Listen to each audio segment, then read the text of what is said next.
Alright, ভিডিওতে আমরা দেখাবো অনেকে রিসেলার লিংকে ঢোকার পরে রিসেলার লিংকটা ওপেন হয় না। ঠিক আছে, তো অনেক কাস্টমার আছে যারা বোঝে না নতুন অবস্থায়, পুরাতনদের অনেকের সমস্যা হয়।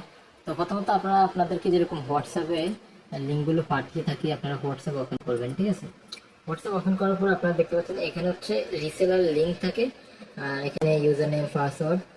তো রিসেলার লিঙ্কটা আপনারা এখান থেকে কি কপি করে নেবেন, অথবা আপনারা পুরো লেখাটা সিলেক্ট করে পুরো লেখাটা আপনারা কপি করে নেবেন। ফোনের মধ্যে খুব ইজিলি করা যায়, চাপ দিয়ে ধরে কপি ক্লিক করে দেবেন। ঠিক আছে, এরপর আমরা এখানে পেস্ট করে দিলাম। আমরা এখানে পেস্ট করে দিলাম। পেস্ট করে দেওয়ার পর আপনারা দেখতে পাচ্ছেন এখানে আমাদের পুরো লেখাটা চলে আসবে। এখানে আমাদের অপারেটর কোড আছে। অপারেটর কোড হচ্ছে আমাদের ডায়লারের ভিতর যখন আমরা ডায়লারটি ব্যবহার করব তখন লাগে। ঠিক আছে, আর এখানে প্রাইসটা দেওয়া আছে, দেখেন কত টাকা প্রাইস। এখানে ব্যবহার করতে হবে আইটেল ডায়লারে, এটা লেখা আছে। দেন হচ্ছে ইউজার পাসওয়ার্ড, এখানে হচ্ছে ইউজার নেম, এরপর হচ্ছে পাসওয়ার্ড।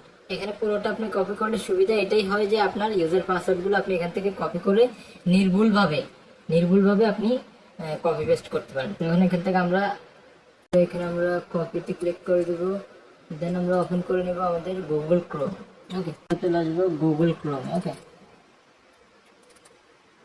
গুগলে এসে আমরা এখানে পেস্ট করে দেব বরাবর মতো।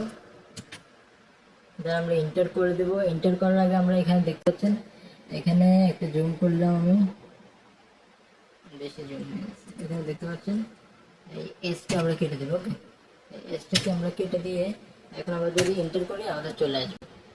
আর যদি এসটা সহকারে আমরা এন্টার করি তাহলে কিন্তু আমাদের লগইন পেজটা আসবে না। তো এখানে আমরা আমাদের ইউজার পাসওয়ার্ডগুলো এখন নিয়ে আসবো। আমরা চলে যাবো পুনরায় হোয়াটসঅ্যাপে। এখন আমরা এখান থেকে মিনিমাইজ করে আবার চলে যাবো হোয়াটসঅ্যাপে। এখন আমরা পাসওয়ার্ডটি কপি করব। ওকে, ফোন থেকে কিন্তু ইজিলি করা যাবে কাজগুলো। এখানে এখন আমরা পাসওয়ার্ডটি পেস্ট করে দেবো। ওকে, পাসওয়ার্ডটি পেস্ট করার পর আমরা এখানে লগইনে ক্লিক করলে আমাদের আইডিটি লগইন হয়ে যাবে। তো এইভাবে খুব সহজে আপনারা রিসেলারগুলো ওপেন করতে পারেন।